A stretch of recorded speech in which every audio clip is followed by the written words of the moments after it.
नमस्कार साथियों। आज हम कक्षा 11वीं की जो राजनीति विज्ञान है उसका पाठ एक राजनीतिक सिद्धांत एक परिचय के नोट्स के बारे में जानेंगे। उनकी महत्वपूर्ण इबारतें स्मरणीय बिंदु के बारे में जानेंगे।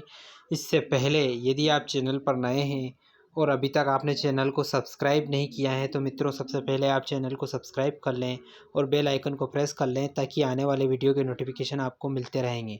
साथ ही साथ वीडियो को बिना स्किप किए हुए अंत तक देखें ताकि आपको पूरी जानकारी स्पष्ट रूप से समझ में आ जाएगा। ये चैप्टर आपका पूरा क्लियर हो जाएगा, स्पष्ट हो जाएगा। स्मरणीय बिंदु जान लेते हैं पहले। राजनीति किसी भी समाज का महत्वपूर्ण और अविभाज्य अंग है। राजनीतिक संगठन सामूहिक निर्णय से किसी भी ढांचे बगैर कोई समाज नहीं जिंदा नहीं रह सकता। इन संस्थाओं के साथ साथ सरकार भी महत्वपूर्ण भूमिकाएं निभाती हैं। सरकारें कैसे बनती हैं, कैसे कार्य करती हैं, ये राजनीति में दर्शाने वाली मुख्य बातें हैं। राजनीति केवल सरकार के कार्यकलापों तक ही सीमित नहीं होती हैं। समाज के लिए क्या उचित व जरूरी है, इस तथ्य के साथ राजनीति का जन्म होता है। विज्ञान में राज्य, सरकार, अधिकार व कर्तव्य आदि का अध्ययन किया जाता है। अब राजनीति क्या है ये जान लेते हैं। राजनीति को परिभाषित करने के लिए विद्वानों ने अलग अलग मत दिए हैं। सामान्य तौर पर पहला मत है राजनीति शासन करने की कला और राजनीति सरकार के क्रियाकलापों को ठीक से चलाने की सीख देती है। दूसरा मत है राजनीति प्रशासन संचालन के विवादों का हल प्रस्तुत करती है। तीसरा मत है राजनीति भागीदारी करना सिखाती है, लेकिन आम व्यक्ति का सामना राजनीति की परस्पर विरोधी छवियों से होता है। आज राजनीति का संबंध निजी स्वार्थ से साधने से जुड़ गया है। राजनीतिक सिद्धांत में हम क्या पढ़ते हैं, इन बातों को भी जान लेते हैं। राजनीतिक सिद्धांत में हम जीवन के विभिन्न पहलुओं का अध्ययन करते हैं, जैसे सामाजिक जीवन, सरकार और संविधान, स्वतंत्रता, समानता, न्याय, लोकतंत्र, धर्मनिरपेक्ष आदि। राजनीतिक सिद्धांतों को व्यवहार में उतारना। राजनीति का स्वरूप समय के साथ बदलता रहता है। राजनीतिक सिद्धांतों जैसे स्वतंत्रता और समानता को व्यवहार में उतारने का काम बहुत मुश्किल है। हमें अपने पूर्वाग्रहों का त्याग करके इन्हें अपनाना चाहिए। राजनीतिक सिद्धांत के अध्ययन के द्वारा हम राजनीतिक व्यवस्थाओं के बारे में अपने विचारों तथा भावनाओं का परीक्षण कर सकते हैं। हम यह समझ सकते हैं कि सचेत नागरिक ही देश का विकास कर सकते हैं। राजनीतिक सिद्धांत कोई वस्तु नहीं है, यह मनुष्य से संबंधित है। उदाहरण के लिए समानता का अर्थ सभी के लिए समान अवसर हैं, फिर भी महिलाओं, वृद्धों या विकलांगों के लिए अलग व्यवस्था की गई है। अतः हम कह सकते हैं पूर्ण समानता संभव नहीं है, भेदभाव का तर्कसंगत आधार जरूरी है।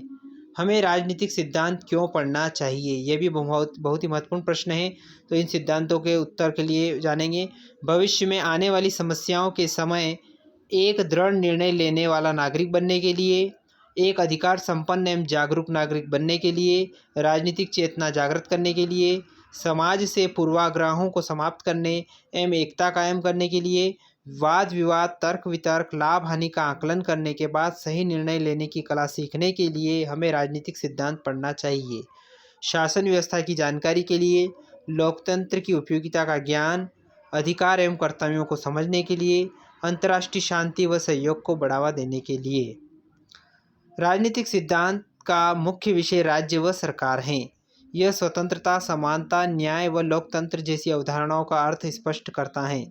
राजनीतिक सिद्धांत का उद्देश्य नागरिकों को राजनीतिक प्रश्नों के बारे में तर्कसंगत ढंग से सोचने, सामाजिक राजनीतिक घटनाओं को सही तरीके से आंकने का प्रशिक्षण देना है। गणित के विपरीत जहाँ त्रिभुज या वर्ग की निश्चित परिभाषा होती है, वहीं राजनीतिक सिद्धांत में हमें समानता, आज़ादी या न्याय की अनेक परिभाषाओं से रूबरू होते हैं। ऐसा इसलिए है कि समानता, न्याय जैसे शब्दों का सरोकार किसी वस्तु के बजाय अन्य मनुष्यों के साथ हमारे संबंधों से होता है। राजनीतिक सिद्धांत हमें राजनीतिक चीज़ों के बारे में अपने विचार, व्यवहार से भावनाओं के परीक्षण के लिए प्रोत्साहित करता है। राजनीति विज्ञान व राजनीति दो अलग अलग धारणाएं हैं। राजनीति विज्ञान का जन्म राजनीति से पूर्व हुआ है। यह नैतिकता पर आधारित है, जबकि राजनीति अवसर व सुविधा पर आधारित है। अब राजनीतिक सिद्धांत को जान लेते हैं, ये क्या होते हैं। राजनीतिक सिद्धांत का मुख्य विषय राज्य व सरकार है। यह स्वतंत्रता, समानता, न्याय व लोकतंत्र जैसी अवधारणाओं का अर्थ स्पष्ट करता है। जिसका उद्देश्य है राजनीतिक प्रश्नों के बारे में तर्कसंगत ढंग से सोचने और सामाजिक राजनीतिक घटनाओं को सही तरीके से आंकने का प्रशिक्षण देना है। ऐसा इसलिए होता है कि समानता, न्याय जैसे शब्दों का सरोकार किसी वस्तु के बजाय अन्य मनुष्यों के साथ हमारे संबंधों से होता है। यह हमें राजनीतिक चीज़ों के बारे में विचार भावनाओं के प्रशिक्षण के लिए प्रोत्साहित करता है।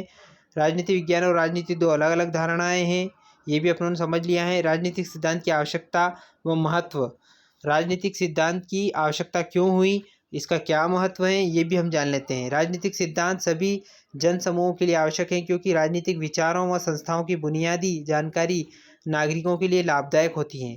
लोकतंत्र के सफल संचालन के लिए नागरिकों का जागरूक होना जरूरी होता है। राजनीतिक सिद्धांत के द्वारा राजनीतिक शिक्षा का प्रसार होता है।